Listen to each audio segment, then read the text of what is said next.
معزز علماء کرام اور برادران اسلام، السلام علیکم ورحمۃ اللہ وبرکاتہ۔ اس وقت میں آیت کریمہ جو پڑھی گئی ہے وہ قضا ربک الا تعبدوا الا ایاہ، مقصد والدین کے حقوق کو بیان کرنے کا ہے، اور اللہ رب العزت نے اس آیت کریمہ میں فیصلہ فرما دیا ہے کہ اللہ تعبدوا الا ایاہ، کہ خدا کے سوا کسی کی عبادت نہ کرو، وبالوالدین احسانا، اور ماں باپ کے ساتھ بھلائی کرو، اما یبلغن عندک الکبر احدہما او کلاہما فلا تقل لہما اف، اور اگر ان میں ایک یا دونوں بڑھاپے کو پہنچ جائے تو ان کو اف بھی مت کہو، ولا تنہرہما، اور نہ ان کو جھڑکو ان دونوں کو، وقل لہما قولا کریما، اور ان سے ادب عزت نرم لہجے سے بات کرو، واخفض لہما جناح الذل من الرحمہ، اور ان کے لیے اطاعت کا بازو محبت سے بچھا دو، وقل رب ارحمہما کما ربیانی صغیرا، اور کہیں اے میرے پروردگار تو ان دونوں پر رحم فرما جیسا کہ انہوں نے بچپن میں مجھے پالا اور پوسا ہے۔ محترم سامعین کرام، یہ آیت کریمہ والدین کے حقوق کو بیان کر رہی ہے کہ ان کو اف تک بھی نہیں کہو اور ان کے ساتھ بھلائی کا معاملہ کیا جائے۔ کیوں؟ ان والدین نے ہمیں بچپن میں نہ جانے کیسی کیسی مشقتیں اٹھا کر پالا تھا، اور جس وقت میں بھوک بچے کو لگتی تھی لیکن والدین کو رحم آتا تھا، تمہیں پیاس لگتی تھی تو رحم والدین کو آتا تھا، تمہیں سردی لگتی تھی تو رحم والدین کو آتا تھا، تمہیں گرمی لگتی تھی تو رحم والدین کو آتا تھا، تمہیں کوئی بیماری لاحق ہوتی تھی تو رحم والدین کو آتا تھا، تمہیں کوئی دکھ تکلیف پہنچتی تھی تو رحم والدین کو آتا تھا۔ اب والدین بڑھاپے کے وقت تمہیں ان پر رحمت اور شفقت اور پیار محبت کے ساتھ اور نرم لہجے سے ان سے بات کرنے کا حکم دیا جا رہا ہے۔ کیوں؟ والدین کے حقوق قرآن کریم اور حدیث میں بہت آئے ہیں۔ حدیث پاک میں آتا ہے والدک جنتک او نار علیک، کہ والدین تمہارے لیے جنت ہے یا جہنم، یعنی اگر تم ان کی عزت کرو گے، ان کا اکرام کرو گے، ان کا ادب کرو گے تو وہ تمہاری لیے جنت، اور اگر تم ان کی نافرمانی، ان کو گالی گلوچ دو گے تو وہ جہنم بن جائیں گے، تم اپنے لیے جہنم خرید رہے ہو۔ تو اپنے والدین کو ہر وقت میں، ہر لمحہ میں اچھے لہجے سے بات کرنی ہے، اور والدین کا مقام بہت اونچا ہے۔ سیدہ حلیمہ رضی اللہ تعالی عنہا حضور اقدس صلی اللہ علیہ وسلم کی خدمت اقدس میں حاضر ہوئی تو آپ نے اپنی چادر مبارک اتار کر سیدہ حلیمہ کے قدموں کے تلے بچھا دی۔ صحابہ کرام حیران ہو گئے کہ سعادت مند خاتون کون ہے جس کے پاؤں تلے نبوت نے اپنی چادر بچھا دی۔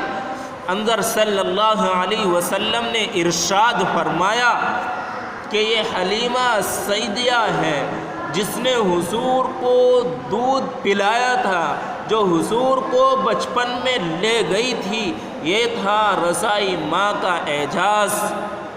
اویس قرنی علیہ الرحمہ جو تابعین میں سے گزرے ہیں، ان کے بارے میں آپ علیہ السلام نے فرمایا تھا عمر اور علی رضی اللہ تعالیٰ عنہ کو کہ اویس قرنی آئے گا اور اس سے دعا کرا لینا، اور جب وہ اللہ تعالیٰ کے سامنے ہاتھ اٹھاتا ہے، ہاتھ پھیلاتا ہے، تو اللہ تعالیٰ اس کی ہر دعا کو قبول فرماتے ہیں۔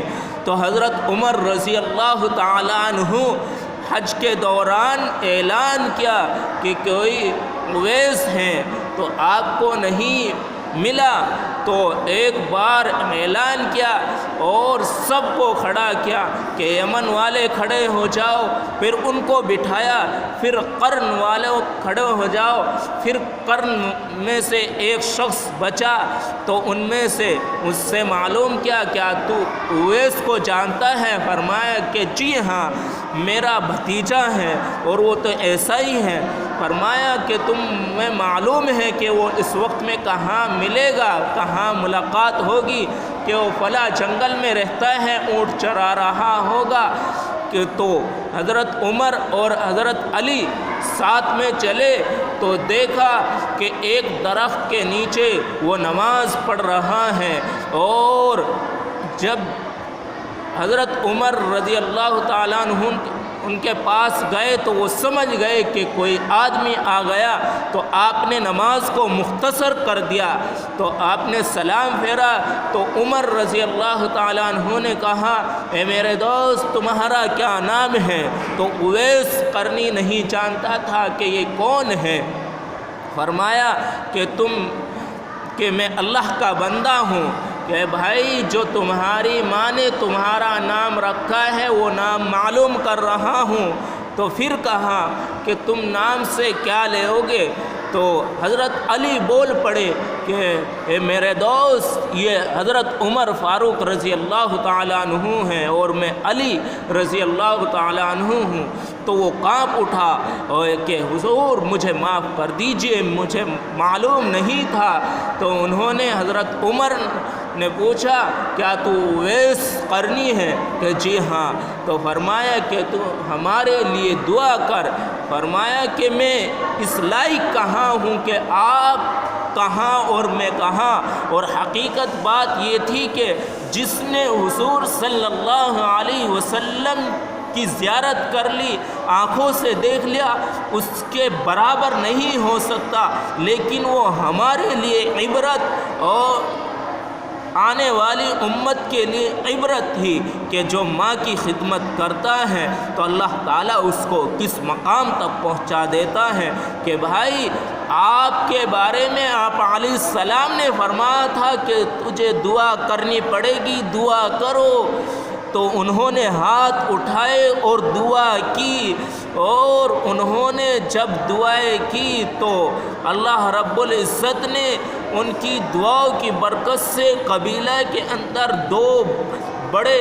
مکہ کے اندر دو بڑے خاندان بولے جاتے ہیں، تو ان کے بکریوں کے بالوں کے برابر لوگوں کی اللہ تعالیٰ نے اویس قرنی علیہ الرحمہ کی دعا کی برکت سے مغفرت فرما دی۔ تو یہ مقام کہاں سے ملا کہ انہوں نے ماں بڑھاپے کی حالت میں انہوں نے ان کی خدمت کی، ان کا اکرام کیا، ان کی عزت کی، ان کا ادب کیا، تو اللہ تعالیٰ نے ان کو اتنا نوازا کہ جب وہ دعا کے لیے ہاتھ اٹھاتے تھے تو اللہ تعالیٰ ان کی دعاؤں کو رد نہیں فرماتے تھے بلکہ دعا قبول فرما لیا کرتے تھے۔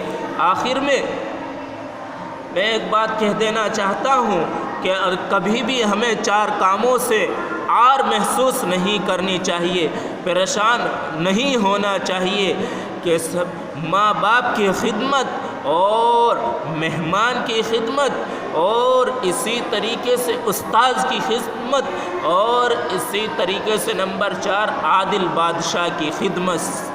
ان چار باتوں سے کبھی انسان کو عار محسوس نہیں کرنی چاہیے۔ اللہ تعالیٰ دنیا میں بھی کامیابی دے گا اور آخرت میں بھی کامیابی اور کامرانی سے نوازے گا۔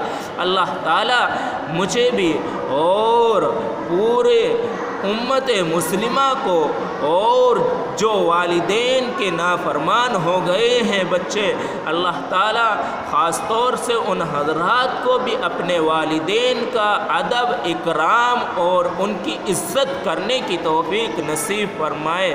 آمین۔ وآخر دعوانا الحمد للہ رب العالمین۔